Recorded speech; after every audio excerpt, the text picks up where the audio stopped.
Here. Councilmember Kress. Here. Councilmember Lingenfelter. Here.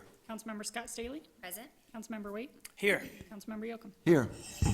Thank you. Please stand for the Pledge of Allegiance.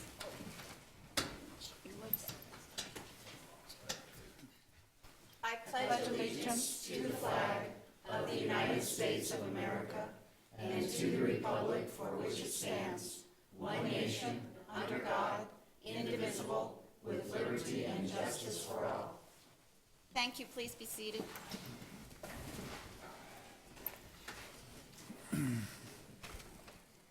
First item on the agenda is the ratification of TPT action.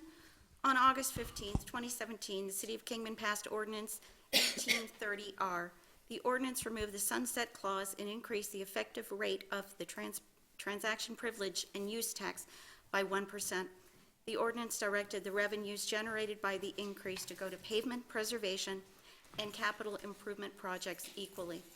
On January 2nd, 2018, the city received a letter from the Attorney General's office.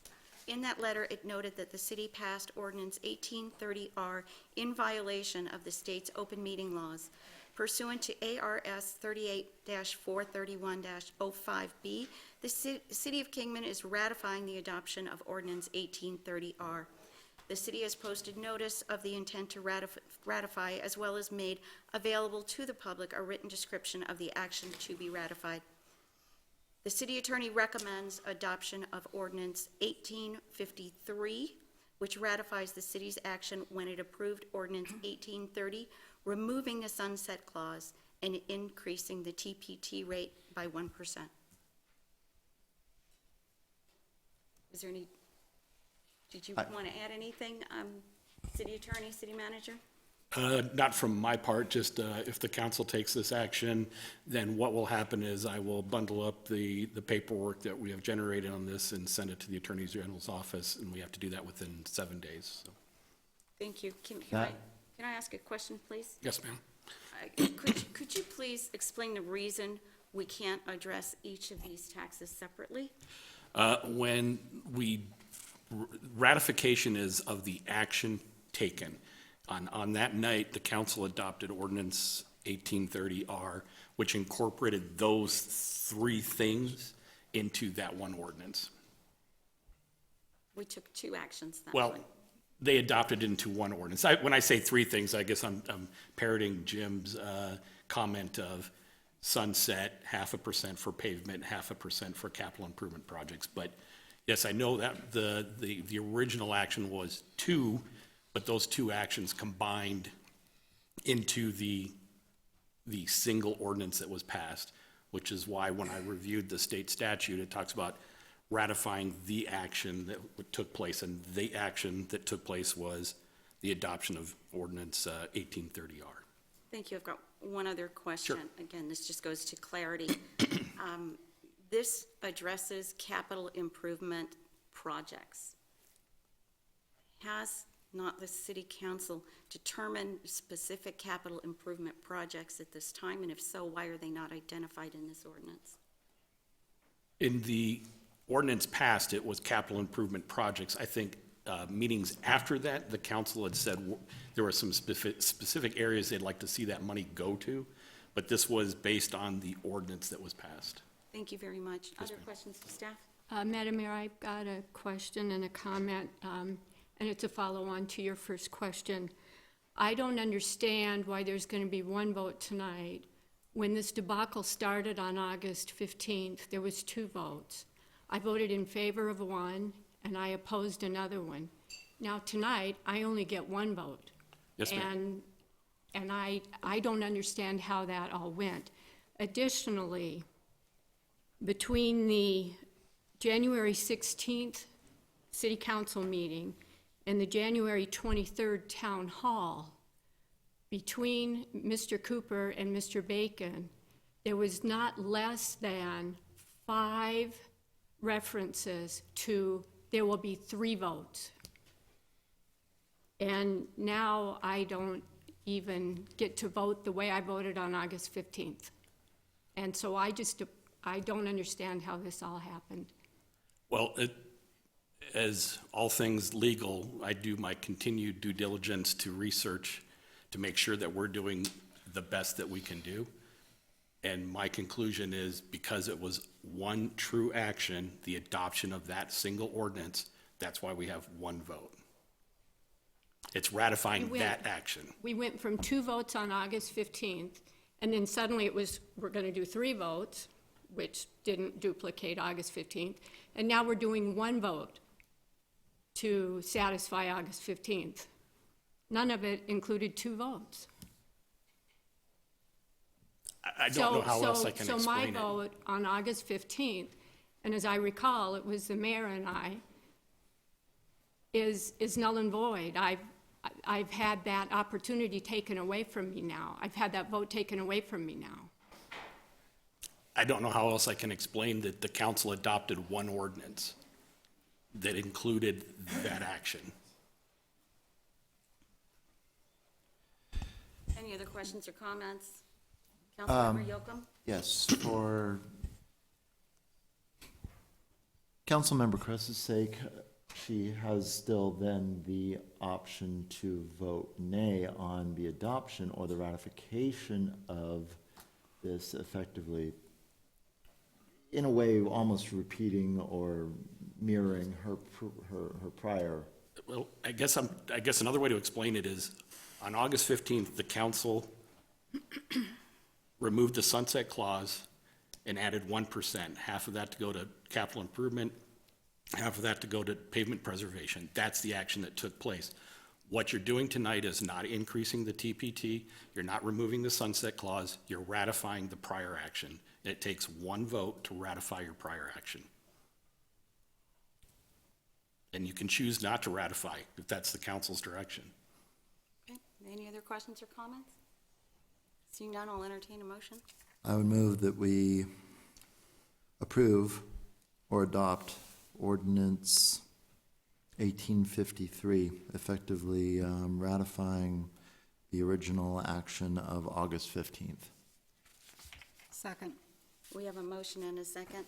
Is there discussion? I do have something I would like to say for the record, that I will not be voting in support of this ordinance. As I've said previously, the capital improvement projects, also known as the 2 interchange construction project, is predicated on a $20 million commitment from the Arizona Department of Transportation. As of yet, we have no assurance from ADOT that this funding is forthcoming today, tomorrow, or in the foreseeable future. I believe it is unfair to require our residents to fund a project that does not exist. There is a petition being circulated that would rescind the TPT tax increase for essential services dedicated to fixing our streets, and to rescind the increase for construction of the interchanges. Most importantly, this initiative could take away the ability of this and future councils to raise revenues in a timely manner. On our next agenda, I would like to see 3 items. 1, the approval of the half-cent TPT increase for essential city services. 2, the approval of the half-cent TPT increase dedicated to repairing and maintaining our roads. And 3, a discussion about diversifying our revenue streams, including consideration of a secondary property tax in lieu of additional sales taxes. Finally, I would like to see the 2 interchange construction project on the next ballot, a project identified as costing between $85 and over $100 million that will be financed by the taxpayers, should absolutely be decided by a vote of the people. That's my comment. Anyone else? I've got 2 comments to make, and it won't be a surprise to anyone. The first one is the General Plan 2030 has been referenced many times in support of the 2 interchanges. And I just want to point out that on page 1, Goals and Objectives, it says to promote managed, economically sound, and orderly growth.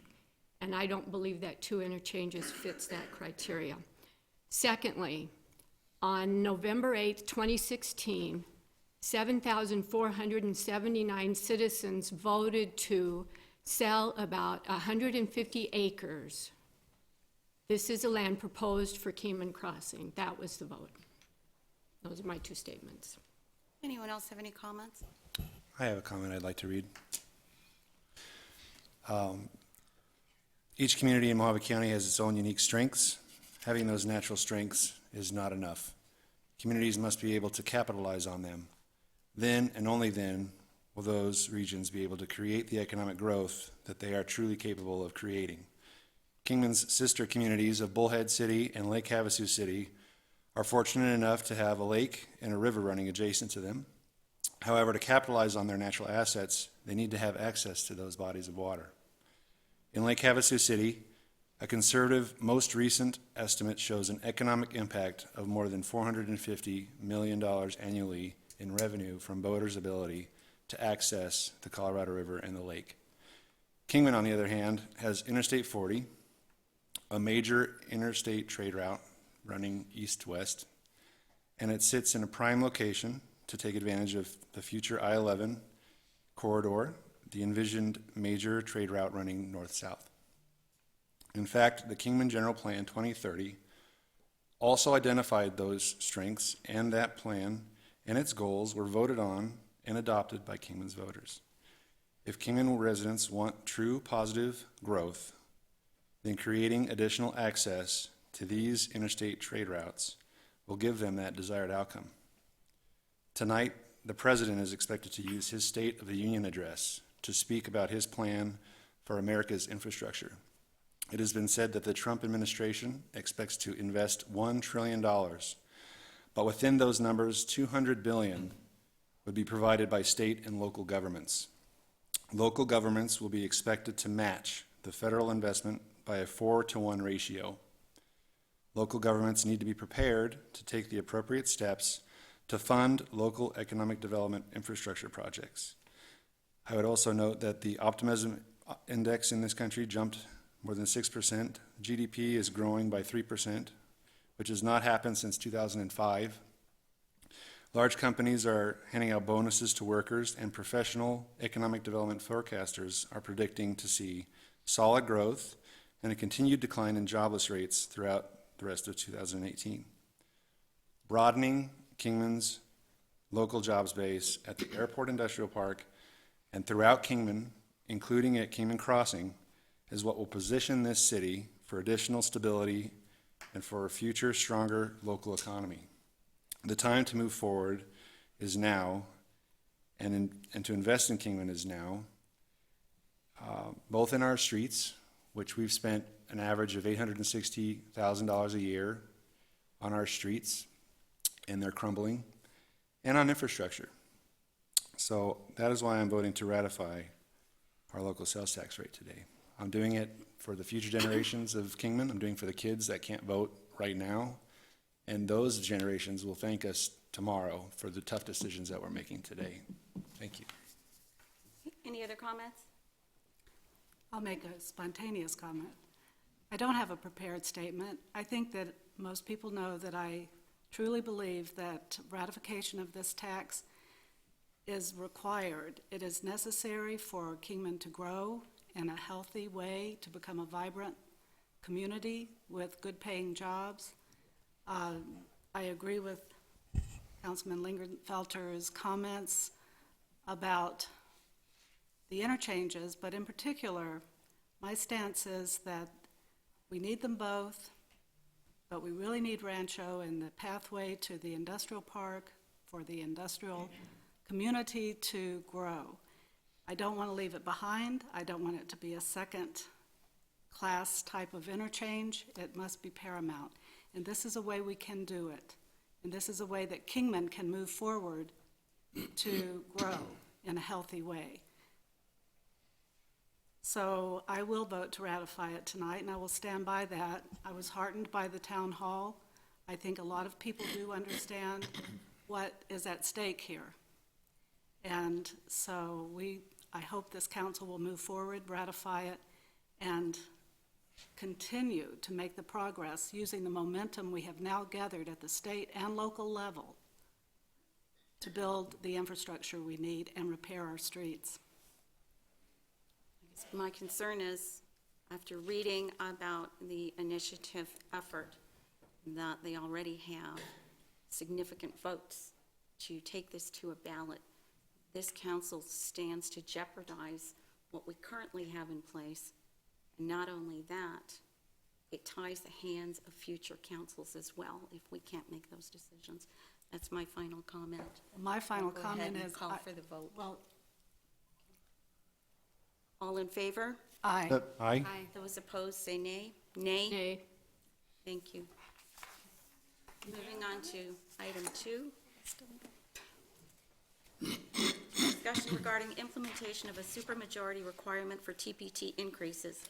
Council has requested the opportunity to continue discussion of the implementation of a supermajority requirement for future changes to the TPT rate.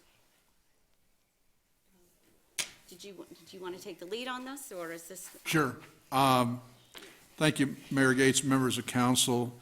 The council, for the last few weeks, has been discussing the possibility of adopting an ordinance which would require at least 6 of the 7 members of the council to vote yes in order to change the rate upward or to change the purpose for which an existing rate had been designated.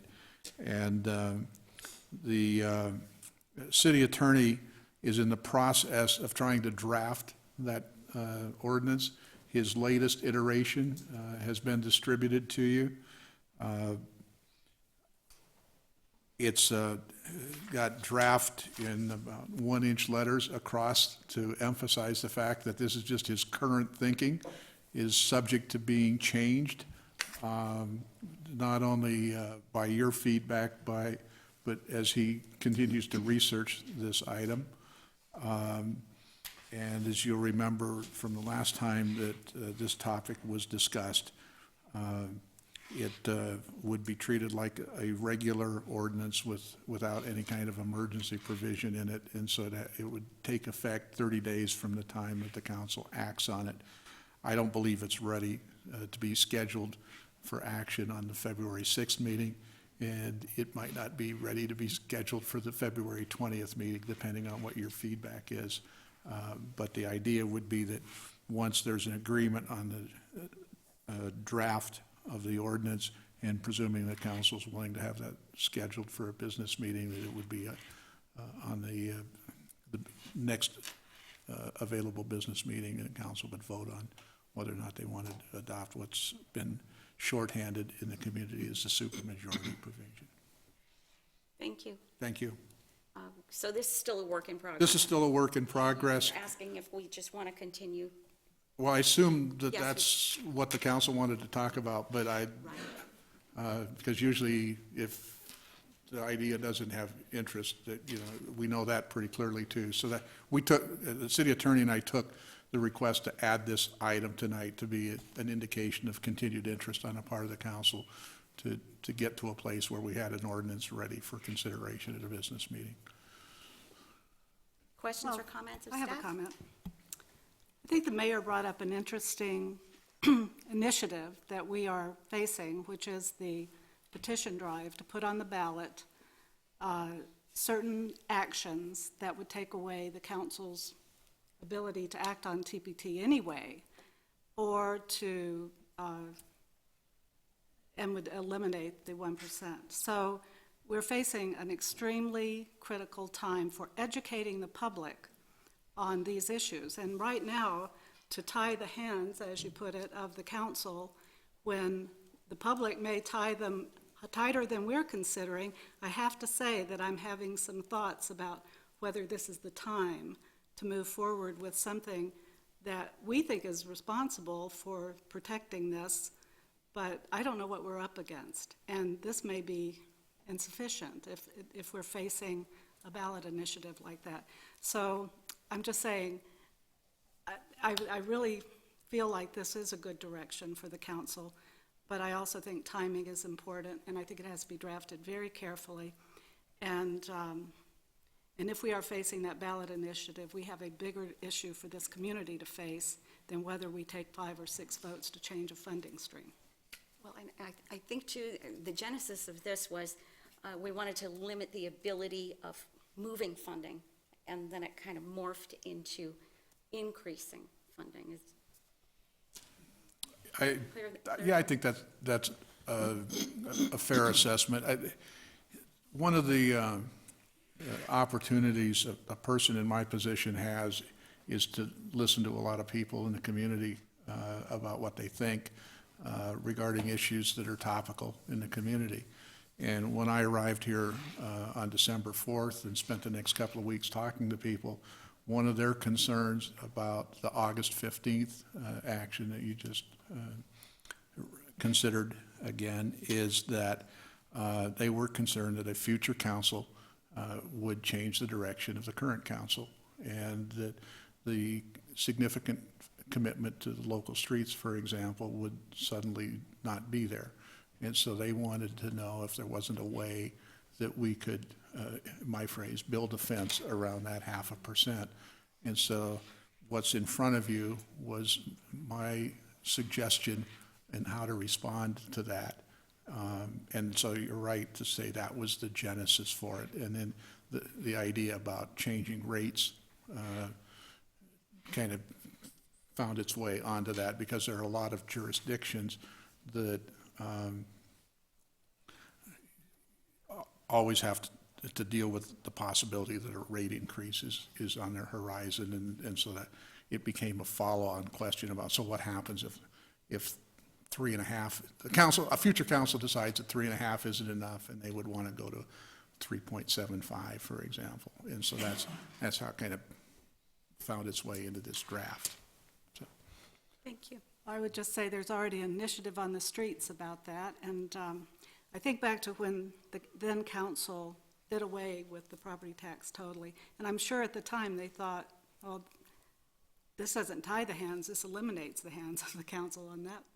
So I'm just being very cautious. I feel like, I think councils come on board and they want to do what they think is in the best interest of the community and represents them.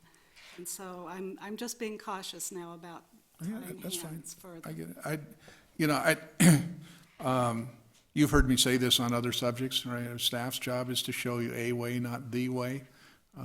That's really what supermajority is about. It's just a way to consider limiting the ability of future councils to move the dollars from where it was intended to go. And if it's either not the time or not the instrument, we understand that. It's just, Is Mayor, it possible consideration of breaking it into 2 issues? absolutely. Is that something we might want to consider as well?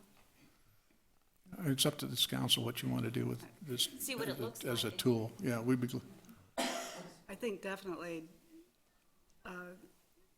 breaking it into issues chunking it into various issues, it might be helpful. Councilmember Lincoln-Felter, you have a Just to comment to our city manager that this was really drafted, if I'm not mistaken, correct me if I'm wrong, to address one of the major concerns that we've all heard in the community, where we don't, if we're going to say that it's going to go to roads, it needs to always go to roads. Exactly. Right. That's correct. So this would be far more preferable than the option that is being presented in that petition. I mean, that option, that's the nuclear option, And whenever you use a nuclear option, even if you win, you still kind of lose, really. So hopefully, we would, as a community, decide to go with something like this that's well-crafted, and not something that's not as well-crafted as what may be circulating. Those are my comments. Got it. Any other questions or comments? I would like to see us continue to work on this. I think we have an opportunity to make a couple of compromises. This would be one, and another is the big ticket item, to be able to come in and say we hear you, and that we have opportunities to find compromise, and to be able to still fix our roads, but to find a happy medium somewhere. So I'd like personally to see these still move forward as we discuss them and iron them out. I think the city attorney and I are also hearing an interest in a second draft of this that splits it out by topic. I think so. Is that Any other questions or comments, Councilmember Wade? Did you have something? No. Oh, I'm sorry. Okay. Is that sufficient direction? is for us. Okay, thank you very much. That's the last item on the agenda. I will entertain a motion to adjourn. Move to adjourn? Second.